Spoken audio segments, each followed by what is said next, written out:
I think that what I have learned over the years, now that I have become a mom, a coach, an athlete, and just have opportunities to speak with people every single day, is that people long to know that their life is purposeful. People want to be loved and they want to be known. They want to be seen for who they are and think that when I leave this world, my life is going to mean something. I have sat at the bedside way too many times of people that are dying. I've lost many people from cancer and other things. And it's so amazing. The conversation that comes up over and over again is they want to know, do you know how much I love you?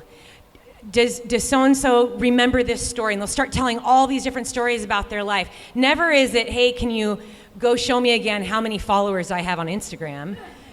Or bring me all my medals, or let's take a look again at what, how big my house is. It's, did I leave a mark? Was there an impact that you're going to remember? Are you going to remember me? What did I do that made this life purposeful?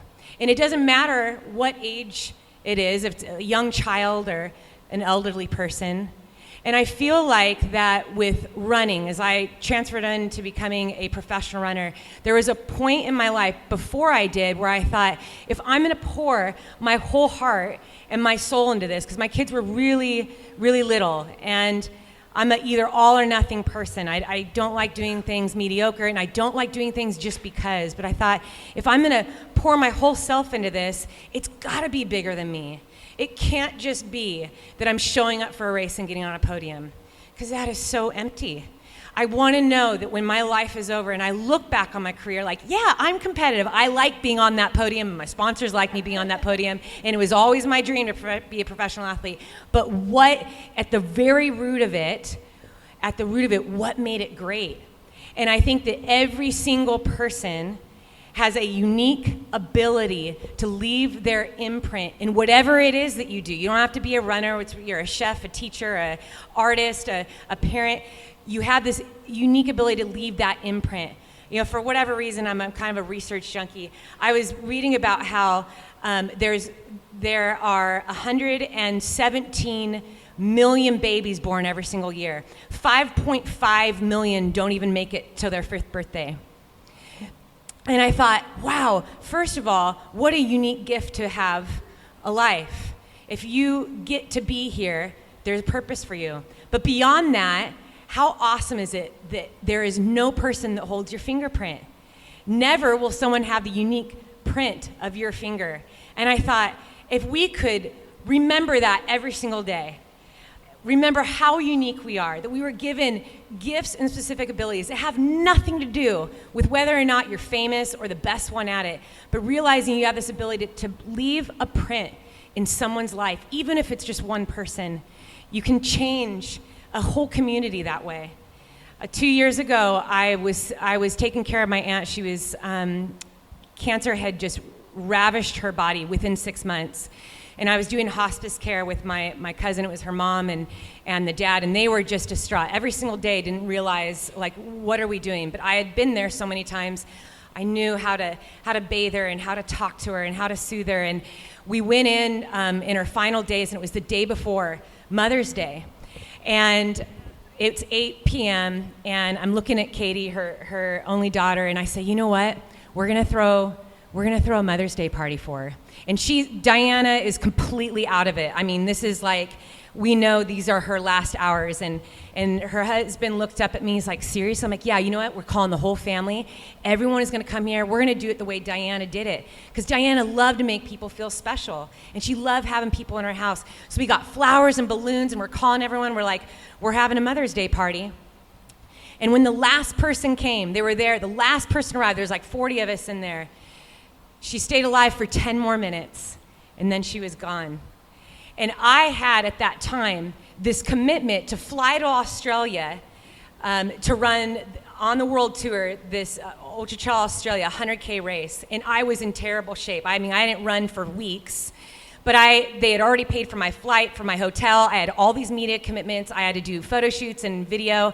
And I thought, oh my gosh. And so I asked Bob, I was like, fingers crossed that I would not have to go, because I was really hoping the funeral would be a few days later. And they're like, no, we're going to wait a few weeks before we do it. And I was like, okay. So I fly out the next day. I get on the start line. Within 1 kilometer, I have a panic attack. I had the worst race of my life. I'm just seeing Diana's face and experiencing everything over and over again in this race. And I remember asking myself, why am I here? This is so ridiculous.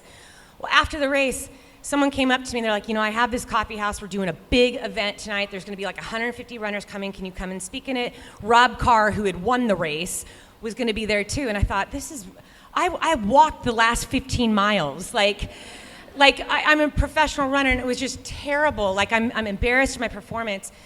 We ended up having this amazing question and answer.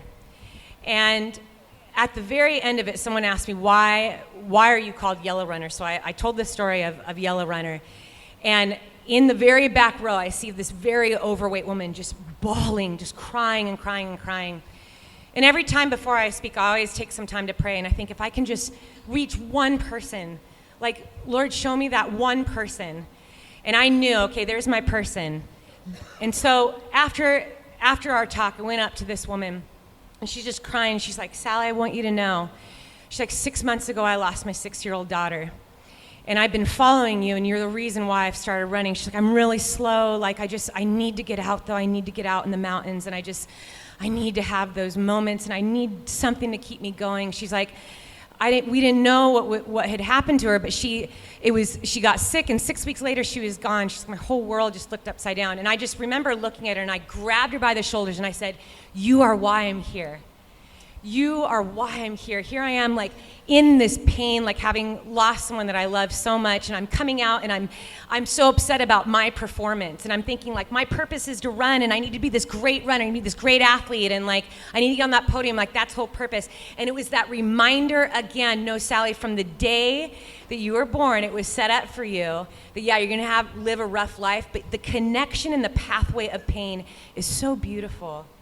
It's how we're all connected as humans. And I'm going to use running to bring you all over the place. And those performances aren't always going to be great, but you're going to meet people all over the world that just need to know that there is purpose and a meaning in their life. And I got to spend an hour with that woman and just hug her and love on her. And I remember flying home with the biggest smile on my face. That will always be one of my favorite races, not because I came in 24th place, but because I got to sit and talk with Jennifer for that hour. So purpose, yes, we could talk about this for a really long time, but my greatest desire whenever I post something on Instagram, whenever I have a chance to speak face-to-face with people, is to remind people, you are so unique, you are so precious, there is a purpose for you. Don't ever let anyone tell you that every day that you get to have breath, you get to live the one unique life that nobody can live for you, and you can be a massive influence just right there in your home, right there in your work, no matter where you go. You don't have to be famous or the best at it. Just being all of you is absolutely wonderful and amazing and so powerful. We need claps.